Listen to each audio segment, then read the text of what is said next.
deployed, and in 17 minutes we're going to go to the medical people, regardless of how many people in the queue and how many questions we got answered. Thank you, Mr. Chair. So, I'm over here. So, just want to clarify up front, I'm right here in front of me, yeah. Okay. And I don't care which of the three of you answers this. So, let me just say, in my other job, I'm a pharmacist.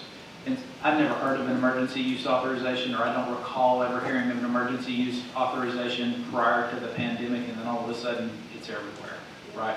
So, House members were led to believe during our session, when we were actually in session, that it would be illegal to coerce someone to have, say, a vaccine that was licensed, not truly licensed, but was available under an emergency use authorization. So I guess my question is, one, is that really the case? And two, if not, what is, has something changed? And three, if it really is the case, then how is job termination not coercion? Thank you. Very good question. Representative Wood, I will try to establish your question if I can. I think what a lot of people were looking at and were really hanging their hat on is Section 564 of the Federal Code and the regs that go along with it that cover emergency use authorization. And it goes through a litany of requirements for EUA approval, but the one that I think is what comes up in members' minds the most is a section that talks about, and I'll just quote it, appropriate conditions designed to ensure that individuals to whom the product is administered are informed of the option to accept or refuse administration of the product, of the consequences, if any, of refusing administration of the product, and of the alternatives to the product that are available and their benefits and risks.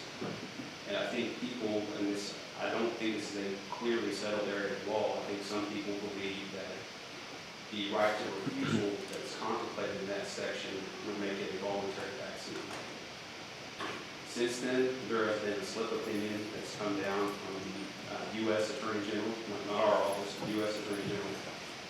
The FDA is in agreement with it, DOJ is in agreement with it, the U.S. Attorney, that says that as long as they inform you of the consequences of not taking it, i.e. if they inform you that if you don't take the vaccine, you can lose your job, that an employer could still require an employee to accept the vaccination.